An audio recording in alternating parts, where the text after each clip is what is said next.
Fala pessoal, qual é a boa? Você está no Então Ganhei, um podcast de jogos de tabuleiro para você que curte um debate-bola, aquela discussão de boteco, uma conversa igual que você tem com seus amigos na mesa. O quadro de hoje é o Joga Verso, onde a gente pega um tema, divide em alguns tópicos e faz paralelo entre eles e jogos de tabuleiro. Aqui o que manda é a criatividade, então a relação é algo bem individual. Pode ser que você pense, nossa, nada a ver esse jogo com esse tópico, e tá tudo bem. Meu nome é Davi, eu estou aqui hoje com o Douglas, e aí Douglas? E aí, Davi, fala pessoal, beleza? Hoje a gente vai gravar um episódio para provar que o Gilberto Barros estava certo. Tá, não entendi a referência, mas tá bom. E você, e eu tô também com o Jonathan. E aí, Jonathan? Opa, pessoal, tudo bem? Ô Douglas, explica a referência, porque talvez eu não seja o único que não vai pegar. A gente gravou um episódio sobre os 7 pecados. E foi muito fácil achar jogos relacionados a todos os pecados ali. Na verdade, com dúvida em qual jogo ia entrar e em qual jogo ia sair. Hoje a gente vai falar sobre as 7 virtudes. Tem virtude em board game? Não tem. Então o Gilberto Barros estava certo. Jogo é só pra fazer magia negra. É tudo influência do capeta. Do tinhoso desse tema que foi difícil, hein, gente? Foi difícil. Entendi, tá certo. Bom, como já foi apresentado aí pelo Douglas, hoje a gente vai fazer uma continuação lá do nosso episódio 6. Então, se você não ouviu, volta lá, que é os 7 pecados. Hoje a gente vai falar das 7 virtudes. Então, a gente vai pro outro lado da moeda, o lado mais luminoso aí. Depois de mergulhar nos pecados, é hora de olhar pro outro polo. Mas antes, vou falar dos nossos parceiros. O Além do Muro está voltando, ainda maior. Pela primeira vez, serão 2 dias de evento, nos dias 11 e 12 de outubro de 2025, no pátio Sica Shopping, em Jundiaí. Vão ser 16 horas de jogatina para todos os públicos. Os ingressos estão disponíveis no Meeple Starter. A gente deixou um link na nossa bio também para você acessar. Comprando o ingresso, você ganha outro. Nos vemos lá. Nosso outro parceiro é a Jogatina do Quintal. Então, a Jogatina do Quintal está chegando aí a sua 10ª edição. Será em São Bernardo, no dia 6 de setembro. Também tem um link lá na nossa bio para que você veja como adquirir o seu ingresso e também nos vemos por lá. A ideia das virtudes é tão antiga quanto o próprio debate do que é ter uma vida correta, uma vida boa, muito antes do cristianismo. Já na Grécia Antiga, os filósofos como Platão, Aristóteles, falavam de hábitos e disposições que moldavam o caráter e permitiam alcançar equilíbrio e sabedoria. Essas reflexões elas formaram a base do que depois ficou conhecido como virtudes cardeais, a prudência, a justiça, a fortaleza e a temperança. Elas foram chamadas de cardeais porque funcionavam como eixos, cardo em latim, né? Então como se fossem os 4 eixos ali, e elas norteavam as outras virtudes. Com a expansão do cristianismo, esse conjunto foi ampliado. A tradição cristã incluiu as chamadas virtudes teológicas, fé, esperança e caridade. Assim, o número de 7 se consolidou também aqui, formando um contraponto aos 7 pecados capitais. Na Idade Média, essa associação ganhou uma força pedagógica. Cada pecado passou a ser combatido por uma virtude oposta. A luxúria com a castidade, por exemplo. Depois a gente vai falar aí as outras que se opõem. Mais do que normas religiosas, as virtudes formavam referências culturais ensinadas em sermões, representadas em vitrais, esculturas, pinturas e transmitidas como modelo de conduta. A força simbólica das virtudes também inspirou instituições seculares, como a Ordem de Molay.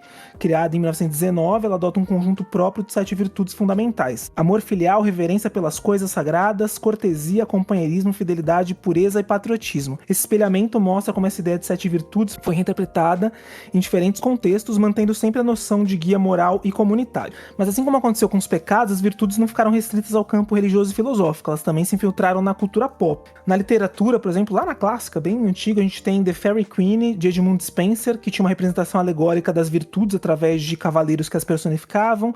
Nas pinturas renascentistas de Piero del Pollaiolo, representa a personificação clássica também delas.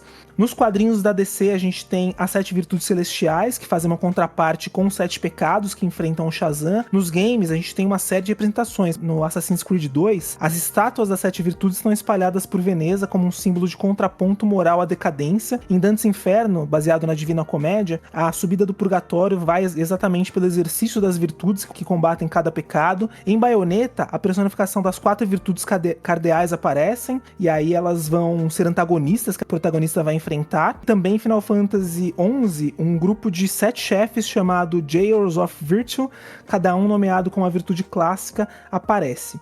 Existe um mangá, o The Seven Heavenly Virtues, Nanatsu no Bitoku, que ele é feito como um contraponto ao Nanatsu no Taizai, que a gente falou lá no nosso episódio 7 Pecados. E ele foi feito exatamente com essa questão aí das virtudes. Então elas estão descendo dos céus e buscando um candidato humano para ser ser o novo Messias. Na animação The Ghastly District, existe a Virtue Co. Os principais antagonistas dessa série, que é de comédia e terror, da Ghastly District, eles são um regime autoritário liderado pela Mãe Anja e comandado pela Diligência para vigiar ali os Hotlings. Então é curioso ver que este contraponto aparece na cultura pop. Nem sempre as virtudes vão aparecer como algo positivo. Nas mídias elas podem aparecer como inimigos, puxando aí pro lado autoritário. Mas enfim, as virtudes atravessaram séculos e se tornaram símbolos universais, continuam aparecendo de forma criativa, e é nesse espírito que a gente vai seguir o episódio de hoje. Não para dar sermão, mas para expor como jogos de tabuleiro podem se conectar de maneira direta ou simbólica, e para isso a gente vai usar as virtudes que se opõem diretamente aos pecados capitais, e que surgiram na tradição cristã medieval como um guia moral para educar os fiéis, e como um antídoto para equilibrar os vícios da alma dos 7 pecados. Então bora lá pra gente falar das 7 virtudes. Bom, então pra gente começar aí as nossas 7 virtudes, eu vou trazer uma explicação de cada virtude quando eu puxar ela e também qual é o pecado que ela se opõe. Então a gente vai abrir com a castidade. A castidade ela se opõe à luxúria e ela é o domínio sobre os desejos e a pureza das intenções, com moderação então nesses impulsos sexuais. E aí, Douglas, qual foi o jogo que você trouxe para a castidade? Bom, pessoal, o jogo que eu escolhi para castidade é o Rebel Princess, onde nós somos princesas aí dos contos de fadas e estamos cansadas dos príncipes heterotops que querem fazer as suas propostas de casamento e resolvemos dar uma festa. Só que só está convidado o mascote, fada madrinha e rainha. Príncipe não pode entrar. Então é um jogo de vaza, para quem não conhece. Cada uma das figuras que eu falei são naipes do baralho. E a gente vai jogando, tentando não pegar as propostas de casamento. No final do jogo vai perder quem tiver mais propostas. Não sei se é bem castidade, né? Ou se é só realmente a mulher cansada do macho que tá sempre enchendo o saco aí. Mas foi o mais perto que eu consegui achar aí. Que joguinho gostoso, Rebel Princess, um dos melhores jogos que eu conheci esse ano. E pra quem não jogou, o mais legal dessa vaza é que as regras vão mudando. Então você tem ali 5 rodadas e cada rodada terá uma regra diferente. Pode ser que seja melhor você ganhar vazas, melhor você perder vazas, melhor você ganhar uma cor específica. Então isso é muito legal. Tem os poderes das princesas também, que são bem interessantes. Mas a mudança de regra é muito legal. O Jonathan comprou aí, foi sucesso demais, né, Jonathan? É um joguinho bem gostoso de vaza que muitas vezes abre a noite, né, pra gente poder jogar ou até mesmo encerra a noite ali de jogar. Às vezes é o último recurso de quem não ganhou na noite tentar ganhar ali no Rebel Princess. Mas é um joguinho bem gostoso e bem fluido. E quem pegar o jogo, a gente recomenda que utilize as cartas indicadas no manual pra começar o jogo, né, Jonathan? Senão a experiência pode ficar cagada e a gente fala que o jogo é ruim, mas na verdade foi uma escolha infeliz da pessoa que estava explicando o jogo, não é verdade? O manual ele traz essa indicação, tudo, né, de quais as cartas começar pra você ter um início ali, mas pra pessoas que já têm uma certa experiência com vaza, né, eu acreditei que talvez não fosse afetar tanto, mas enfim, é recomendável, né? O jogo que eu escolhi pra castidade, O Valente e o Amor em Jogo. Ele conta a história de um cãozinho que ele ficou dividido um amor entre a dama e a princesa. Conta uma história, uma tirinha, tem cartas ali que elas compõem uma tirinha. Então, tirinha número 1, número 2, número 3, você publica essa tirinha e ela vai contar uma história ali do valente, tentando conquistar a sua amada. É claro que, por se tratar de um jogo, você também tem ali na carta os símbolos que indicam quem o valente deve conquistar, né? Quem ele deve ficar no final. Você tem ali, digamos, uma régua ali de onde o valente está no meio, uma ponta está a dama, na outra está a princesa, e à medida que você vai publicando as tirinhas, ele vai subindo, indo para um lado ou para o outro, até finalizar o jogo. É um jogo que eu achei o tema muito bonitinho e acho que ele tem a ver com castidade, porque ele é um jogo que fala mais de amor, do amor puro. E jogo nacional, né, do Renato Simões, mesmo autor do Piratas.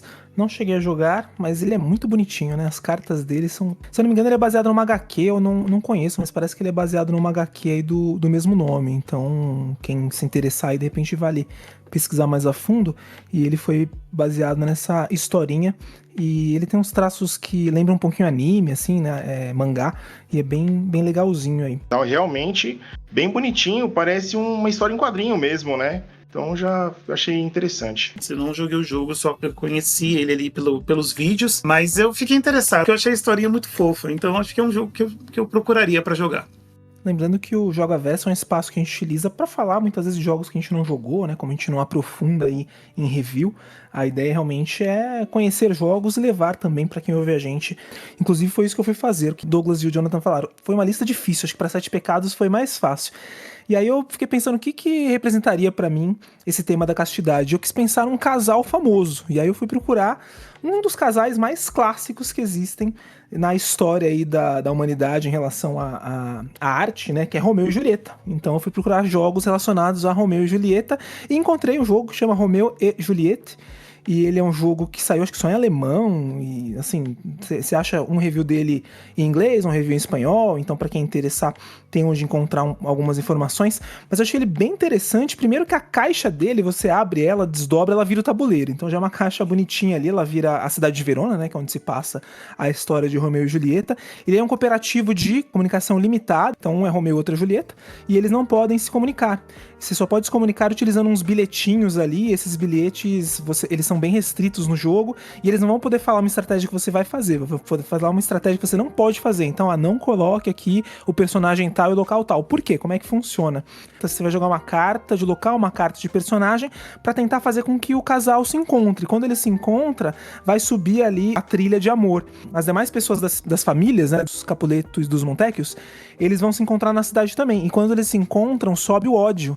E aí, se o ódio subir até o final, você perde o jogo. Se o amor subir até o final, você ganha o jogo. E aí você vai fazer isso em 3 atos. Também, se acabar o terceiro ato, você também perde o jogo. Então a ideia é que você consiga movimentar ali os personagens de uma forma que o casal sempre se encontre e você tem uma comunicação ali restrita só a essas cartinhas. Então achei bem legal. Ele parece ser bastante temático, bem relacionado realmente à história de Romeu e Julieta, que é um dos maiores contos aí, né, de amor que existem de todos os tempos. Um livro muito legal. Entre várias outras adaptações, né, de filme, até a Turma da Mônica teve também aí sua adaptação. Então foi um jogo que eu não conheço, não joguei, mas achei que realmente remete bastante aí à castidade. Na Ludopédia ninguém tem, 3 pessoas querem, realmente deve ser um jogo bem difícil de achar. O Romeu e Julieta estão querendo se encontrar pra quê? É pra pecar, né? Eles não vão se encontrar pra fazer castidade. Que é isso, são 2 adolescentes, acho que no conto eles têm 13 anos de idade, eles têm um amor puro. Tem a ver com amor no sentido mais puro. Eu estava pensando isso até antes da visão do Douglas. Eu acho que eu tô mais pra concordar com ele. Não, gente, que é isso, eles se mataram por amor, não, acho que não chegou nunca nos finalmente, eles eram... Tudo bem, 13 anos naquela época era diferente de 13 anos de agora, mas de qualquer forma eu acho que era um amor muito romântico ali, não era um amor tão físico assim, imagino. Mas de qualquer forma, vamos seguindo aqui então. A nossa próxima virtude é a temperança. Temperança é o oposto ali da gula, então a temperança é o equilíbrio e a moderação no consumo e no uso dos prazeres e bens materiais, evitando excessos. E aí, Jonathan, qual foi a sua escolha para a temperança? O jogo escolhido foi o Stella. Por que o Stella? O Stella é um jogo onde você tem ali várias cartas, parecendo com Dixie, né? E você tira uma carta tema e você, no seu tabuleiro pessoal, você vai votar em quais cartas tem a ver com aquele tema. Numa certa parte do jogo, você vai fazer um match com os outros jogadores para ver quais os jogos que combinam com aquelas cartas. É aí que entra a questão do temperança. Se você se empolgar demais e acabar selecionando muitas cartas, você tem uma chance muito grande de você se prejudicar, porque para você fazer ponto, você tem que dar match com outros jogadores. Mas se você não der match sozinho, você perde metade de todos os pontos conquistados naquela rodada. Então você tem que tomar muito cuidado, você tem que ter uma temperança para não tomar o impulso de escolher muitas cartas e se animar ali, isso tem a ver com tema, isso tem a ver com tema. Então você tem que pensar um pouco estratégico ali. Será que realmente tudo tem a ver com aquele tema? Será que você não tá vendo a mais? Gosto do Stella, hein? Acho ele, inclusive, mais interessante que o Dixit, até pela quantidade de vezes que eu joguei Dixit, enjoou, e o Stella, ele é da linha Dixit, inclusive, né? Falou tipo Dixit, mas ele é da linha Dixit, as cartas são até intercambiáveis, você consegue utilizar as cartas do Dixit no Stella, as cartas do Stella no Dixit, e ele tem uma estrutura ali que eu acho bem legal. E aí, Douglas, você tem o Stella ainda? Não lembro se você já passou ele pra frente, você tem ainda? Esse não sai da coleção não, inclusive, como você disse bem, eu até prefiro jogar Stella do que Dixit. Eu tenho a impressão de que para algumas pessoas que têm dificuldade em dar a dica quando tem as cartas na mão, o Stella meio que resolve isso, porque a dica tá na mesa, né? Então você vai selecionar as cartas que você acha que tem a ver com a dica. Então eu só acho legal. Fica aí de novo uma crítica do BOs do hobby, né? que as cartas eslivadas não cabem no insert do Stella. Maravilha isso aí. É isso aí, a gente falou disso lá no nosso episódio BOs do Hobby, entre várias outras reclamações e problemas. Então, quem não ouviu ainda, volta lá. Bom, pessoal, a minha indicação para temperança é o Muamba, um joguinho de cartas bem gostosinho, que eu já tive também. A ideia do jogo é que nós estamos voltando de viagem com a mala cheia de coisas, né? Inclusive algumas ilegais. E a gente quer que elas passem pela inspeção do aeroporto. Então você vai jogando cartas viradas para cima, mostrando o valor da mercadoria, ou para baixo, tentando fazer com que ela passe despercebida. Aí o interessante é que os outros jogadores vão jogar de policial e vão barrar ali as suas cartas, né, para ver se tem algum contrabando ou não, gastando uma fichinha para isso. Então eu achei bem interessante porque você tem que dosar um pouquinho ali. Você vai passar muita muamba, você vai passar mais mercadoria legal, tem um blefe. É bem gostosinho o jogo também. Inclusive, para quem quiser conhecer, tem um vídeo de regras da galera do Quintal, que tá bem bacana. E um detalhe que vai pra arte também, que eu acho que são uns desenhos bem divertidos, né? Tem umas cartinhas de droga, umas cartinhas de cogumelo, tem uns brinquedinhos sexuais sorridentes também. É um joguinho bem divertido, Muamba. Muamba, outro jogo nacional aí, né? Então também um jogo pequenininho nacional, do Gaetano Fotini. Desculpa se eu pronunciei errado aí. Então um joguinho divertido ali também, um jogo que tem uma expansãozinha também, excesso de bagagem, né? Então bacana aí. Faz um bom tempo que a gente jogou ele. Esse foi um joguinho bem legal. Bom, o jogo que eu escolhi pra temperança é um jogo que a gente gosta, o Jonathan Tent jogou algumas vezes. Eu não lembro se a gente indicou ele em algum episódio, é o Stone Age.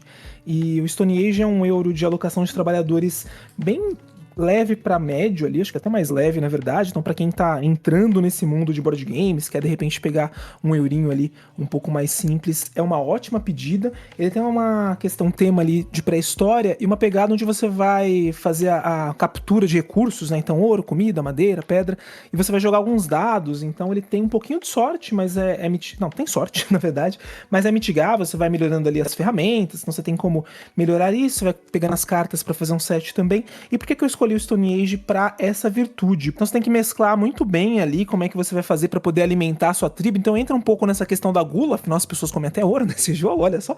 Eu acho que é a representação de que eles estão trocando, imagina, o ouro por alguma coisa, mas de qualquer forma não fica tão claro ali nas regras do jogo. Então você vai ter que, se você não tiver comida para alimentar a sua tribo, se você não mesclar bem a sua busca por recursos em detrimento da sua busca por comida, você vai ter que alimentar as pessoas com ouro, com pedra ou com madeira. O Stone Age é meu queridinho, né? Ele foi um dos meus primeiros jogos, assim, euro. O meu primeiro jogo euro, na verdade. E então, não tem nem o que dizer ali. Pra mim é 10/10, que eu adoro Stone Age. Stone Age é o meeple que é cupim, né? Que come madeira. Porque geralmente a gente deixa de alimentar mesmo. Vai entregar recurso pra tribo comer. Mas é bacana também, eu gosto bastante do jogo.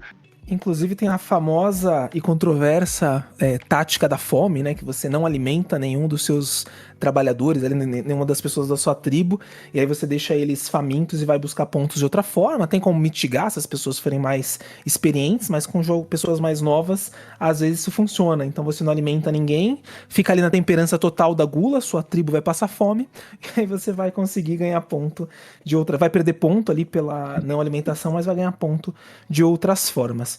Mas vamos seguindo aqui então para nossa próxima virtude, que é a caridade. A caridade faz oposição à avareza, e ela é a generosidade, o desprendimento material que envolve ali compartilhar e ser altruísta. E aí, Douglas, qual foi a sua escolha para a caridade? Bom, pessoal, a minha escolha para caridade foi meio que um jogo de cintura ali, né? Porque board game que é board game não quer ficar compartilhando nada com um coleguinha, não. Mas eu escolhi o Splito, que é um jogo de cartas, onde os jogadores compartilham os pontos de vitória com seus vizinhos ali, né, entre os espaços na mesa. Então você literalmente distribui pontos para o seu adversário. Tava procurando um jogo que a gente conseguisse colocar essa mecânica sem ser co-op, sem ser cooperativo, né? Então esse foi o jogo que eu encontrei para falar. Não joguei Split, inclusive, trouxe a indicação sem ter jogado, mas pareceu um jogo, vi alguns vídeos, pareceu ser bem simples assim, joguinho família. E achei interessante também que ele vai até 8 jogadores, então vai ver mesa assim com bastante gente. Pareceu bacana, mas a ideia é justamente essa, você compartilhar pontos de vitória com os seus oponentes. Diferente, hein? Eu não vi nada sobre esse jogo, fiquei curioso, vou dar uma olhadinha quando a gente terminar o episódio aqui, porque compartilhar pontos de vitória é inusitado. O jogo que eu escolhi para caridade é o Carnegie.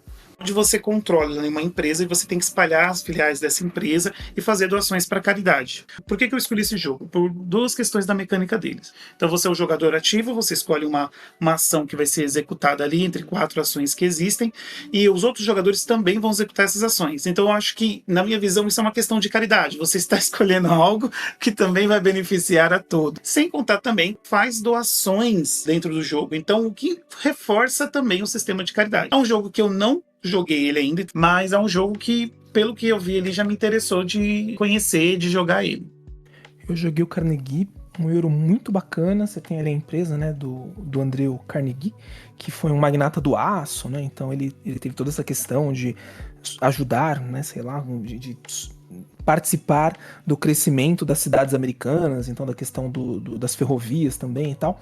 E você ganha ponto exatamente fazendo as doações porque ele foi um filântropo, então ele doou uma boa parte da fortuna dele para diversos estilos de filantropia, né? Então para escolas, bibliotecas e instituições de caridade diversas, e isso aparece no jogo. Então você faz tanto a parte da construção ali das cidades, das rotas, assim como a parte das doações também, é por onde você vai acabar ganhando a maior parte de pontos, né? Que é exatamente nessa parte das doações. Então, realmente uma ótima escolha, tanto em termos mecânicos, essa mecânica do seguir, realmente você faz uma ação, alguém faz junto, apesar que muitas vezes você vai buscar fazer ação que seja pior para os outros jogadores, né? Ou que eles não consigam seguir, ou que eles consigam seguir de uma forma menor. Normalmente nos jogos onde você tem a ação de seguir, você vai tentar otimizar o seu e bloquear um pouco dos outros. De qualquer forma, não deixa de ter ali uma certa caridade, mas principalmente no tema também com o Andrew Carnegie. Mas é por isso que o Gilberto Barros estava certo, olha aí. Você tem a opção de fazer a ação que beneficia todo mundo, mas você vai fazer sozinho.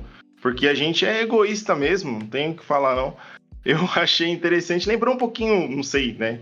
Talvez o Tiny Epic Galaxies, que as pessoas podem seguir a ação também. Eu inclusive sugeri o Forte, que também tem essa opção de seguir as ações, né? Quando você baixa uma carta e faz a ação de cima, o jogador pode seguir. Mas eu optei pelo Split no lugar, mas eu procurei algum jogo para falar nessa ideia de compartilhar ações também. Não sei se teve algum jogo antes, mas o primeiro que eu me recordo que teve isso foi o Puerto Rico, e depois outros jogos vieram aí com essa mecânica também. A escolha que eu fiz para a caridade foi o Between Two Cities. Então no Between Two Cities você tem uma estrutura similar ali a um Seven Wonders, né, um draft. Você tem um draft de peças, você vai passar peças para os jogadores da esquerda, para a direita, e aí você vai fazer uma construção de cidade. Ele é até mais simples do que esses jogos, ele tem bem menos coisas ali para você olhar, então pode ser até um jogo introdutório para quem tá entrando nesse mundo aí de jogos, conhecer o draft. Só que ele tem algo que é muito interessante, e por isso que eu escolhi ele para caridade, que você constrói, não é uma cidade sua, você constrói uma cidade com alguém da sua direita e com alguém da sua esquerda. Então você tá doando, fornecendo ali, né, construindo em conjunto as peças.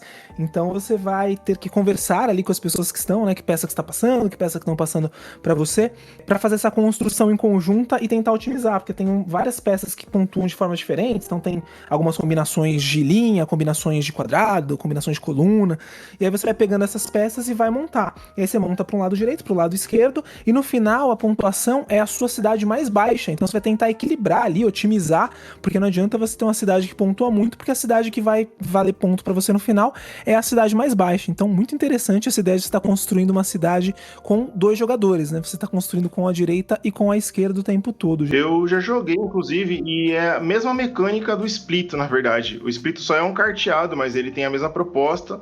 Só que a diferença é que você compartilha pontos, né? E aí não tem essa questão de você equilibrar, tentar fazer... A cidade vai valer ponto, a cidade que pontuou menos, né? Pra entrar na corrida pela vitória. Mas a gente jogou sim, acho que o Jonathan tava na mesa, inclusive, se eu não estiver enganado. A gente jogou lá na casa do nosso amigo Rico de São Caetano, que tem uma estante de 3 metros de altura. Mas é a mesma ideia, o Split tem a mesma ideia, só é um carteado. Inclusive, quando eu coloquei o Split, eu achei que você conheceria e colocou o Between pela mesma ideia, assim, porque são jogos que têm uma mecânica similar. Eu não conheço o Split, não. O Between eu não joguei também, mas eu conhecia ele já previamente de outras análises, de ter visto alguém anunciando e ter pesquisado um pouco, mas não conhecia o Split, não. E aí, Jonathan, lembra dessa partida? Eu lembro sim, foi na casa do amigo rico mesmo.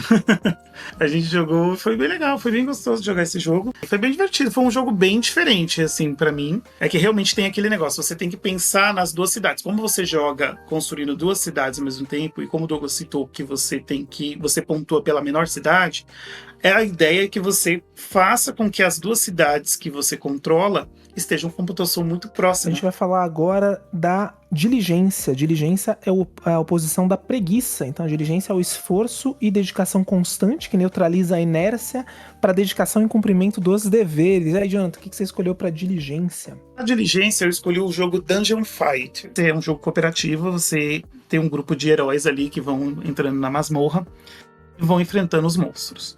Só que o jogo é um jogo de dados, onde você joga os dados ali para conseguir vencer. Os dados, eles não são jogados da forma comum que a gente joga, então eles têm regras diferentes para ser jogados em um alvo, e à medida que você acerta no alvo, ali naquele local onde você acerta no alvo, é a pontuação que você vai tirar do seu inimigo. Então, às vezes, você tem que jogar os dados de costa, você tem que jogar os dados do alto da sua cabeça, você tem que jogar os dados para um amigo seu, para o seu amigo bater no dado e o dado cair no alvo ali. Então é um jogo que você tem que trabalhar, você tem que fazer alguma coisa, tem que se movimentar, você não é só ficar parado tirando dados, você tem que fazer algo. Então você tem que jogar às vezes o dado por baixo da perna, é uma coisa bem doida. A gente jogou até esse jogo aqui e foi bem divertido, foi bem engraçado, rendeu muita zoeira, principalmente de duplo sentido. Mas foi bem legal o jogo. Então eu acho que é um jogo que tem a ver com diligência, onde você não para, você tem que fazer coisas diferentes, você tem que se movimentar, que é o contrário da preguiça. Bom, o Douglas vai falar que eu sou inimigo da diversão, mas eu achei esse jogo horrível de chato. Ele é divertido por 5 minutos. Depois de 5 minutos já não tinha graça nenhuma. E os três, né, o Paulo, o Douglas e o Jonathan gostando do jogo, querendo jogar mais. E eu, ai gente, nossa, sério, já não dá mais aqui.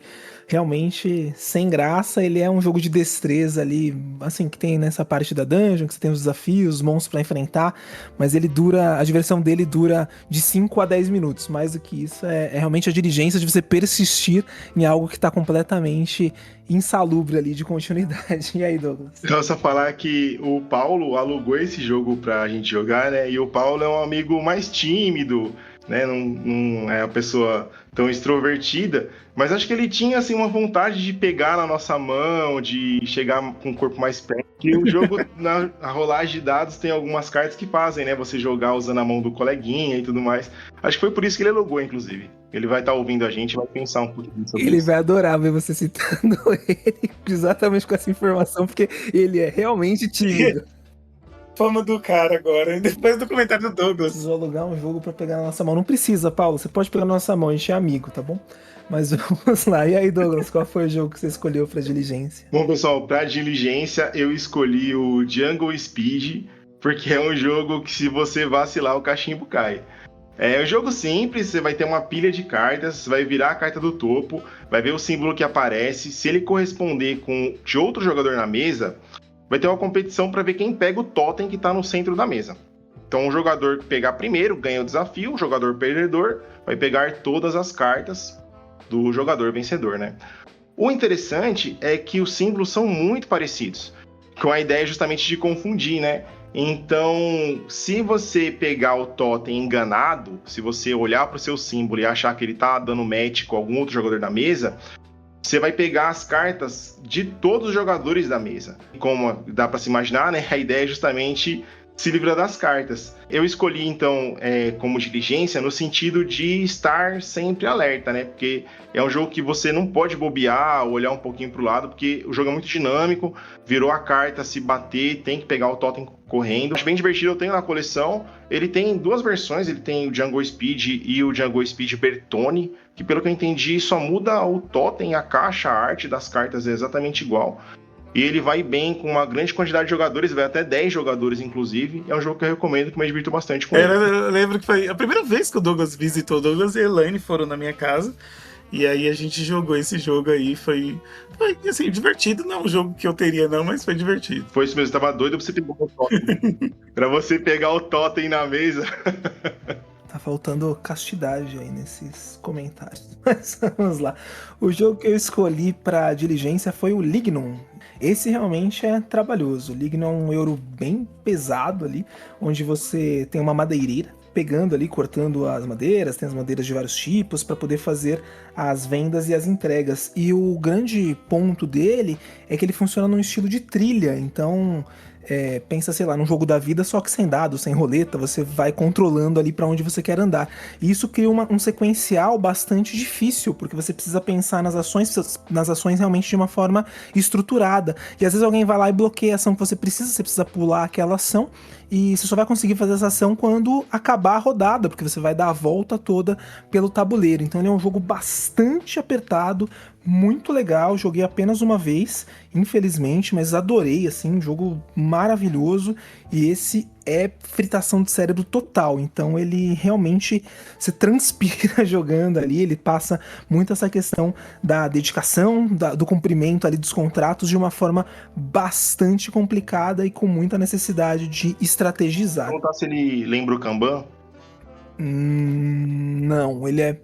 O Kanban, ele tem um pouco dessa estrutura também, né? Que você vai andando ali no Kanban nas ações. Só que o Kanban, a pista dele é muito curtinha, você consegue pular as ações um pouco mais tranquilo. E o sequencial do Kanban, apesar de ser necessário você fazer uma coisa, fazer outra, acho que você consegue estrategizar um pouquinho diferente ali. O Kanban, acho que ele é mais tranquilo nesse sentido. O Lignum, a trilha dele é muito longa e você não tem uma ação que você tem lá no começo, você precisa às vezes pro final e você não tem muito o que fazer, você não tem como voltar, e se você pular muito, fica complicado. Você precisa às vezes contratar um serralheiro, você precisa contratar alguém pra fazer ali diversas funções, você precisa pegar algumas coisas. Então, pela pista dele ser maior, acho que ele é um pouquinho mais complexo e mais apertado ainda do que o Kanban.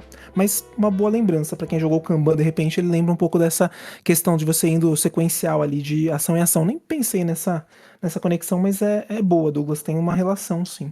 Bom, a próxima virtude que a gente vai falar aqui é a paciência. Paciência que é a oposição da ira, então é a capacidade de suportar contrariedade sem violência, se controlar ali a fúria. Bom, pessoal, para paciência eu escolhi o Amazon. Mais pela temática do que pela mecânica do jogo. Estamos disputando para ver quem tira mais fotos da fauna e da flora da Amazônia. Aí eu fico imaginando, quanto deve ser difícil fotografar uma onça pintada ou uma jaguatirica no meio da floresta. Daí veio a minha ideia, né? A arte do jogo são fotos de animais mesmo, tem uma variedade bem bacana, tanto da fauna quanto da flora da Amazônia. Para dizer que não, no jogo tem um pouquinho de paciência, assim, de jogador. Você vai montando um set collection, né? Com as cartinhas de animais, e você tem que ter a paciência de esperar o animal vir para combinar com o seu set e esperar ainda que o coleguinha não pegue ele na sua frente também, né? É um jogo que eu tive, ele saiu no volume 1 da Buccaneers Collection, que foi uma iniciativa bem bacana, inclusive, eles fizeram um concurso, aí selecionaram 4 jogos, né? Então, além do Amazon, a gente tem o Pau de Caranguejo, o Pool Party, Stars e o Frost Shelter. E eles lançaram no Meeple Starter, dando oportunidade, né, para designers nacionais. Achei bem interessante a iniciativa, tanto que eu apoiei justamente por isso, porque eu acho que o mercado, o cenário nacional de jogos, assim, precisa desse reforço das editoras para poder crescer mais, né?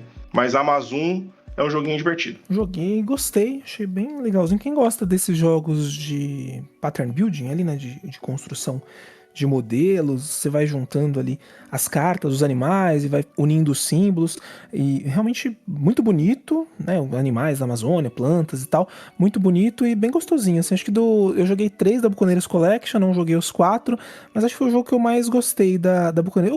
Eu gostei do Balde de Caranguejos, eu gostei do Shelter também, achei uma vaza legal, mas acho que o da Amazônia achei um pouquinho mais legal, assim, realmente, mas são bons jogos, realmente. O Buccaneers Collection, não joguei o Pupari, mas os 3 que eu joguei achei jogos interessantes. Esse da Amazônia achei bem gostosinho de jogar. Pra virtude da paciência, eu escolhi o Agrícola, né? Eu fui num sentido da minha visão de paciência na questão de você esperar, você ter um momento certo de esperar para as coisas acontecer e então você acabar colhendo um fruto do que precisa. Em Agrícola, é um jogo até certo famoso, mas explicando aqui, o Agrícola você tem a sua fazenda e é um jogo de alocação de trabalhadores. Tem um tabuleiro central onde a cada rodada vai se abrindo um novo espaço de alocação. A paciência entra quando você começa a plantar algumas coisas e esperar até o momento que elas possam estar prontas para ser colhidas. O mesmo caso também quando você faz um cercadinho de animais ali e espera até o momento que eles possam se reproduzir, você começar a ter gerar mais animais ali. É um jogo bem legal, eu não tive a oportunidade de jogar ele, mas é um jogo bem interessante pelos vídeos que eu vi. Uma vez eu tentei jogar esse jogo no BGA, quando eu estava, tipo assim, começando o hobby. E com certeza os outros jogadores que estavam jogando no BGA me odiaram, porque eu não sabia nem o que eu estava fazendo. E aí, em certo momento, eu acabei saindo do jogo, porque eu não entendi lufas de nada. Eu estava bem no início do hobby, eu não entendia de nada. Então, provavelmente, esses jogadores devem ter me xingado até o dia seguinte. Nossa, bem na paciência você traz essa situação. Eu não estava nessa mesa e fiquei sem paciência de imaginar a situação, porque a Agrícola... No BGA! Então eu sei, mas mesmo assim, pô, você foi lá jogar um jogo que você não fazia a menor ideia e ainda abandonou a partida. Se eu tivesse na mesa com você no BGA, eu ia ter ficado muito puto. Mas bom... Agrícola é um jogo muito gostoso e o vizinho sempre tem jogos bons, né? O Uwe Rosenberg, aí autor do Banquete Odin, autor do Caverna, do Patchwork, do Hallertau, então é muito difícil ter jogos do Uwe que não são bons jogos. E o Agrícola é clássico, né? O jogo de fazendinha clássico, realmente essa parte de você saber quando utilizar os recursos e quando esperar um pouquinho mais para a plantação dar mais frutos ali, para ter uma melhor colheita, é bem legal. E faz todo sentido aí com o nosso tema.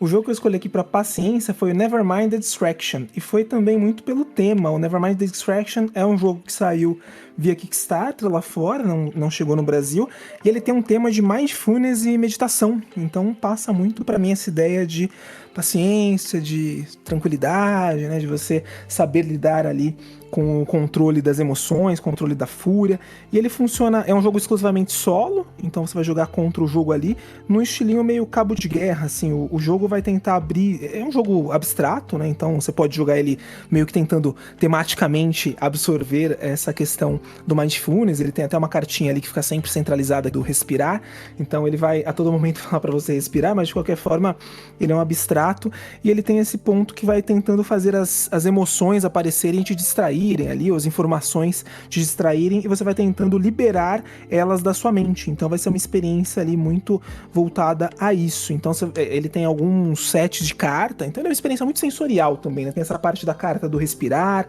ele tem um tabuleiro de microfibra, ele tem vários sets de imagem, e não faz diferença nenhuma no jogo qual set de imagem você usa, é só pra experiência visual que ele vai te passar, e aí você vai jogando ali, passando o tempo, né, conforme você vai movendo ali as cartas, pra tentar vencer o jogo limpando a sua mente de todas essas imagens. Então o objetivo é que você termine com o tabuleiro todo branco, enquanto o jogo vai tentando abrir as cartas ali coloridas de vários estilos, então você tem cartas abstratas, cartas de obras de arte, pra que representam ali como se fossem as distrações que você tem na sua mente. Parece um jogo, honestamente, do que eu vi, né, de análise, que ele meio que te joga, acho que tem uma sorte um pouco excessiva, pelo menos no primeiro módulo, ele tem 3 ou 4 módulos de dificuldade, e nos vídeos que eu achei só tinha o primeiro módulo, mas ele parece com excesso de sorte ali. De qualquer forma, ele tem essa pretensão ali de passar um pouquinho mais dessa ideia do mindfulness do que efetivamente só do jogo. E eu acho uma ideia interessante, acho que é uma temática diferente ali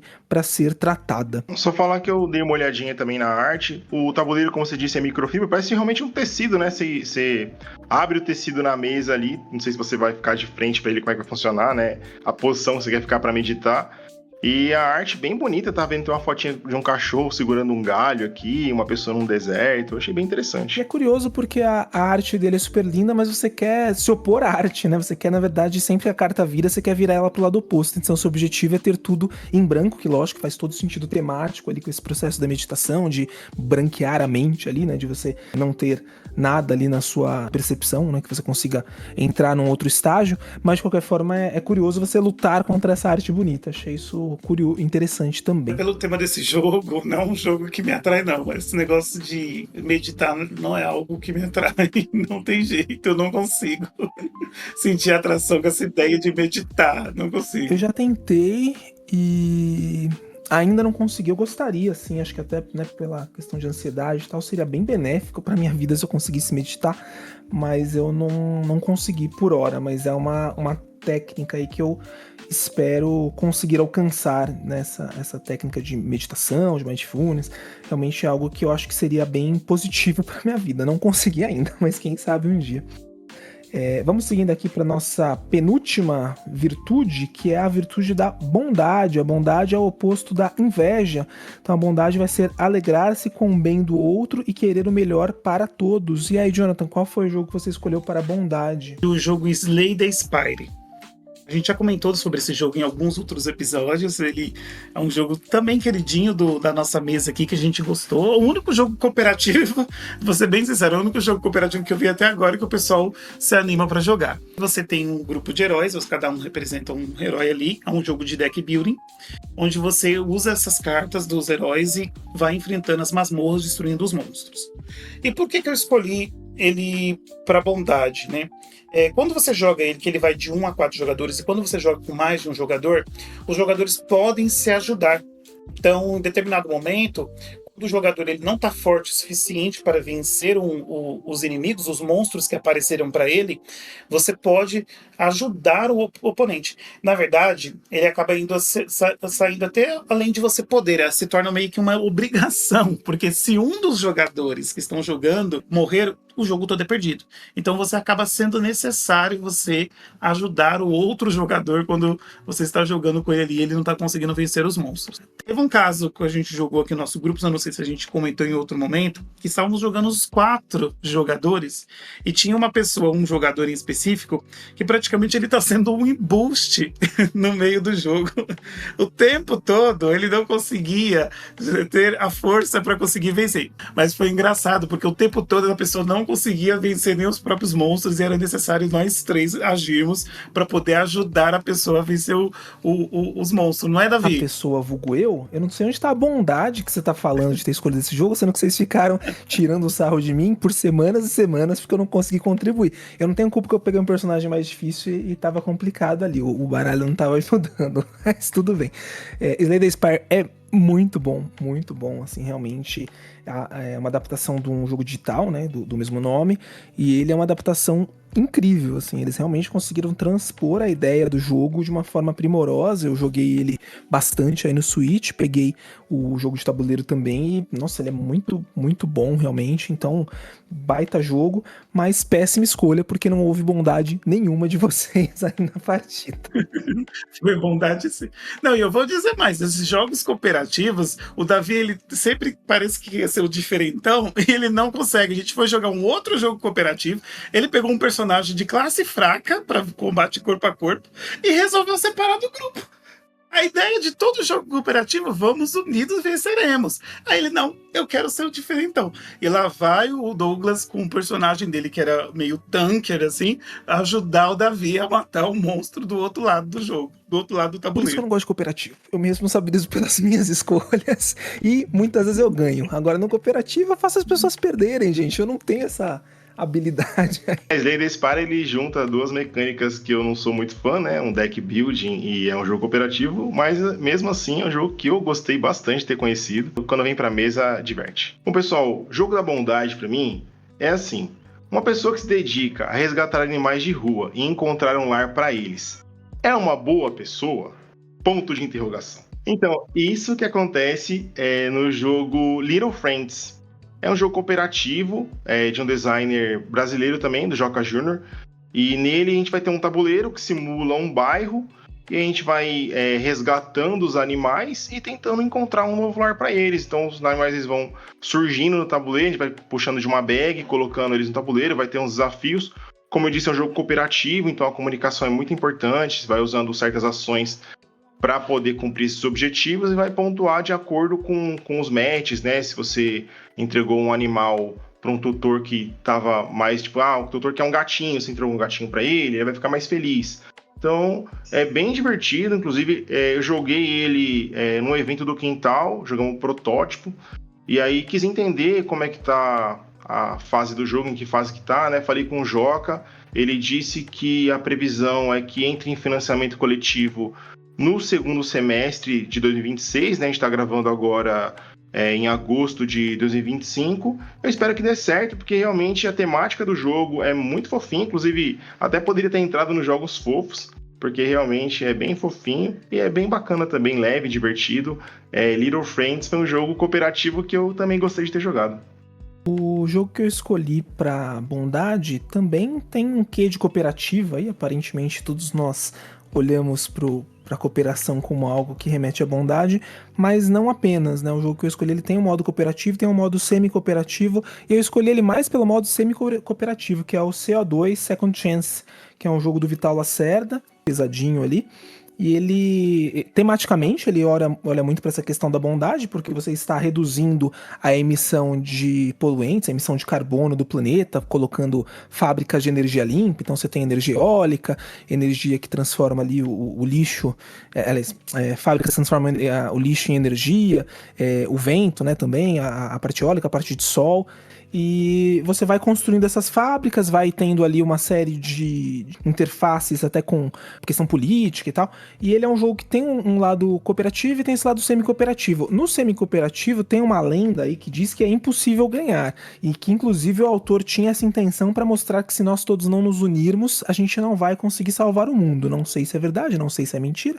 De qualquer forma, por que eu escolhi ele além da parte temática, que é muito forte? Porque você vai montar, né, nesse semi-cooperativo, você está competindo ali por pontuação, mas você vai montar um pedaço de uma fábrica, alguém vem e monta outra, alguém vem e monta outra, então você vai construindo as coisas muito em conjuntos. Um constrói a primeira base, a estrutura, acho que são 3 partes da fábrica, se eu não me engano, faz um tempinho que eu joguei, e aí cada um pode construir um pedaço, você pode construir ela inteira também, mas normalmente você não consegue por umas questões ali de timing das ações, então você monta para uma outra pessoa, e aí a outra pessoa vai ganhar pontos, você também vai ganhar ponto porque ela construiu ali em cima da estrutura que você já tinha feito. Então ele tematicamente é muito forte nesse sentido da bondade e também mecanicamente é muito forte, seja jogando cooperativo ou mesmo no semi-cooperativo. Eu tava olhando aqui o jogo, inclusive o que você comentou mesmo, né? Tem uma peça azul e aí tem uma outra pecinha encaixada amarela, a impressão que dá é que são peças de jogadores diferentes, né? Você tinha comentado comigo que ele tem uma primeira edição e uma segunda edição, que parece que muda bastante, inclusive, né, de uma para outra. Agora nem vou lembrar, na época eu tinha pesquisado porque eu tava querendo pegar ele, e aí eu acabei nem pegando, mas de qualquer forma, acho que a primeira edição não tinha modo cooperativo, ou semi-cooperativo, uma das duas coisas. Eles mudaram os módulos e mudaram algumas regras significativas, os componentes também deram uma mudadinha. Ele é um jogo que tem uns componentes bem bonitos, até, inclusive, para quem tá procurando um euro pesado e curtir, de repente, jogo cooperativo, porque acho que ele brilha mais como cooperativo, ele é uma boa opção, porque ele não tá normalmente num preço tão alto, e ele vem uma quantidade de componentes absurda, assim, e pra quem gosta de componente de madeira, né, como eu gosto, por exemplo, é muito lindo, o tabuleiro dele é grande, ele tem ali um nível de dificuldade bem interessante, então acho que é uma boa indicação para quem tiver afim aí de um cooperativo euro pesado. Se for comprar pelo sistema cooperativo, como eu falei, tem essa reza lenda aí que é impossível vencer, então talvez não seja o melhor formato de jogo, mas ele para cooperativo é uma ótima opção. Vamos então para nossa última virtude, a humildade, que tem a oposição da soberba, né? E como a gente falou lá no episódio 7 Pecados, então ganhei nasceu da soberba, quando você tá ali prestes a ganhar e muitas vezes perde e fala, então ganhei. Então a gente tá aqui opondo o nosso podcast nesse momento. A humildade é o reconhecimento das próprias limitações e a valorização do coletivo. E aí, Douglas, o que você escolheu para humildade? Bom, pessoal, o jogo que eu escolhi para humildade é o In the Year of the Dragon.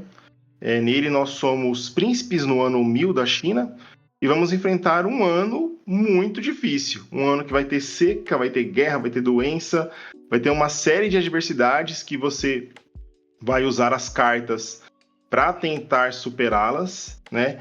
E pelo jeito não dá. Eu não joguei o jogo, mas parece que é bem punitivo. Tava dando uma olhada em alguns reviews dele para poder falar um pouco melhor.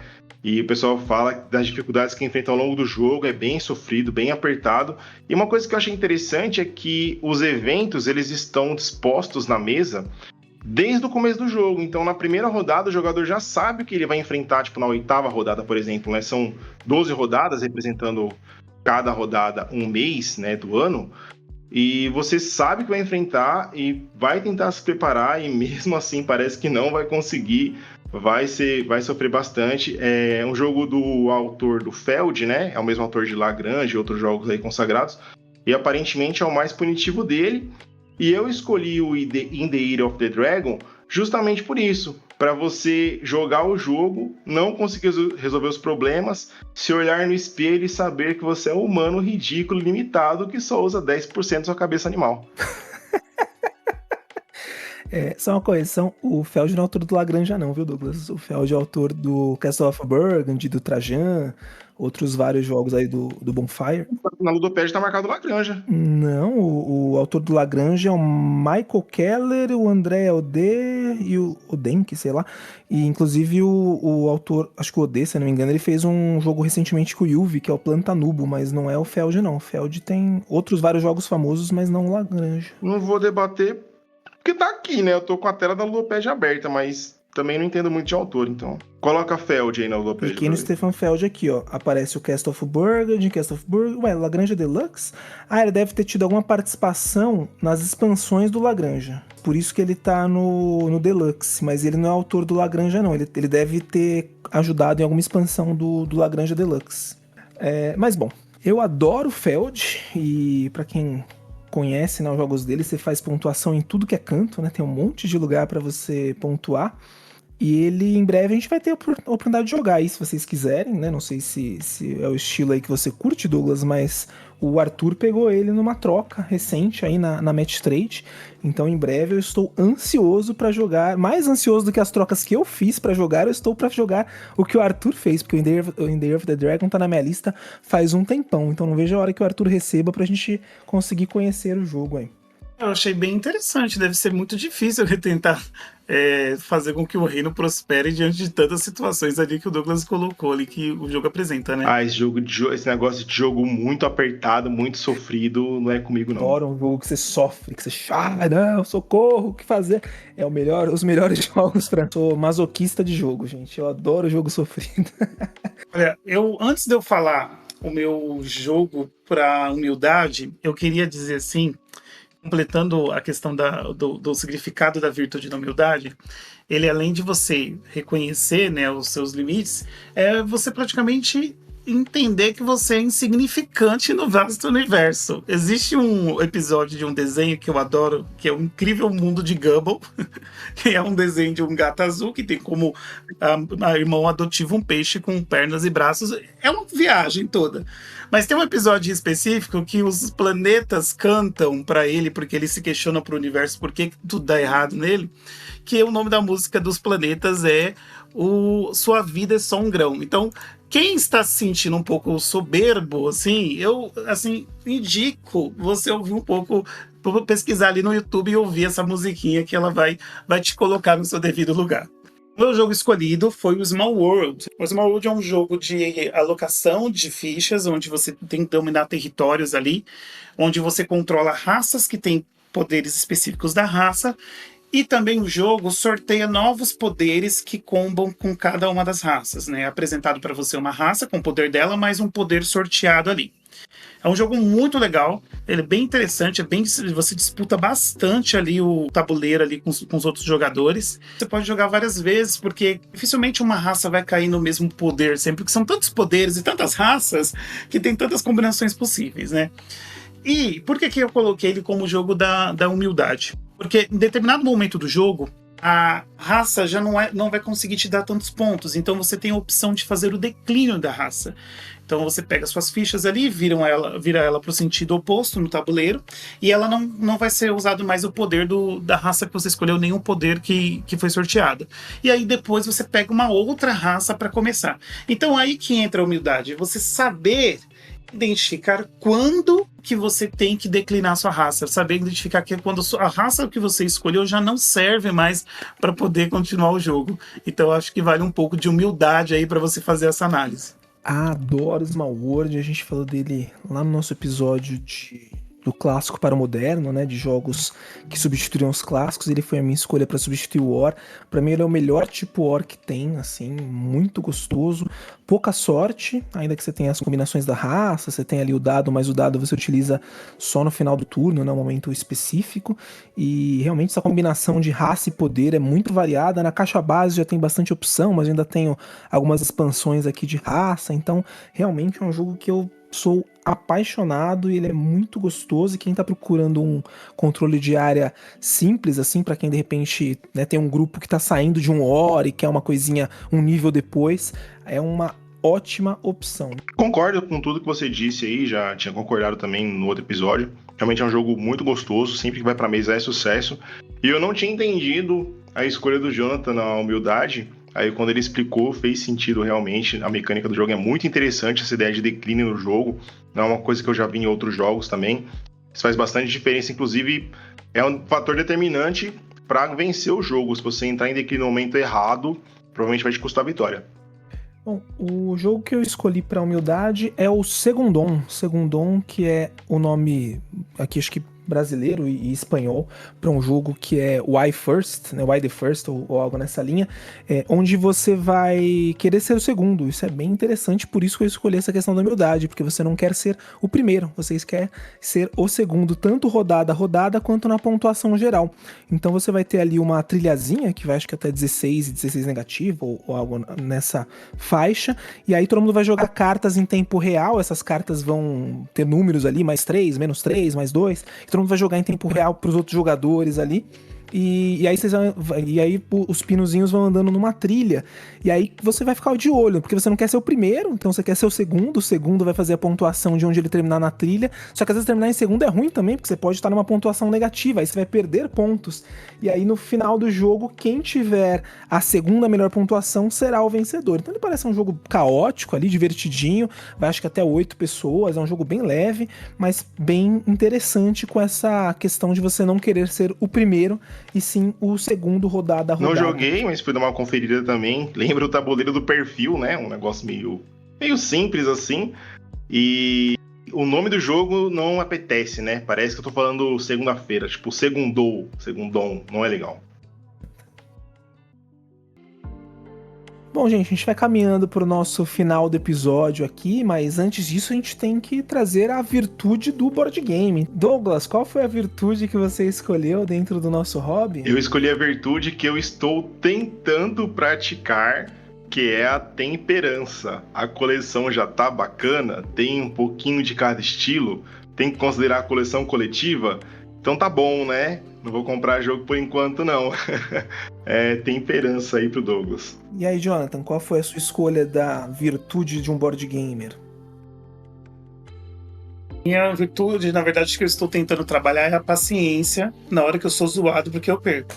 Então eu perco muitos jogos e eu sou zoado por isso. Então eu tô trabalhando a minha paciência, entendeu? Eu escolhi a paciência também, mas por um outro lado, eu escolhi a paciência para as pessoas que ensinam jogos. Então é muito importante que quem ensina tenha paciência para que as pessoas aprendam de uma forma legal, para que elas tenham um momento divertido, né, que não seja, assim, lógico que às vezes a gente erra a regra, faz parte, né, nós todos que explicamos jogos com uma certa constância acaba tendo aí falhas, mas que a gente consiga ter paciência com aquelas pessoas que estão aprendendo o jogo, quando ela fizer a 10ª vez a mesma pergunta da regra, que a gente dê aquela respirada e consiga responder com tranquilidade, porque é importante, principalmente para aquelas pessoas que ensinam jogos pra gente nova no hobby. É muito legal que a gente tenha cada vez mais gente nova entrando, e a paciência dos explicadores é fundamental. Então já fica aí também um agradecimento aos explicadores profissionais de evento, de luderia, porque haja paciência aí para explicar a quantidade de jogos que eles explicam. E Douglas, qual é o seu tchau aí pra galera? Meu tchau pra galera é dizer que se for pecar, que peque ousadamente. E aí, Jonathan? Tchau, pessoal aí. Bons jogos pra você. Viva esse pecado dos jogos, que é muito bom. A gente tá falando das virtudes e os dois foram pro lado do pecado. É muito mais fácil cair pro pecado do que pra virtude mesmo, né? Tá certo. Mas bom, queria agradecer a todo mundo que acompanhou esse nosso episódio e convidar também, pra quem não ouviu ainda, pra voltar lá no 7 Pecados, que é um complementar. Pode ouvir em qualquer ordem, pode ouvir esse primeiro, pode ouvir os 7 Pecados primeiro, mas eles são complementares. A gente tá falando dos 7 Pecados e das 7 Virtudes. E convidar também para que vocês comentem no nosso Instagram, ou então ganhem IBG, na Ludopédia ou no Spotify, o que vocês acharam do episódio, qual a virtude que vocês enxergam, quais os jogos que vocês relacionam. Até mais, valeu!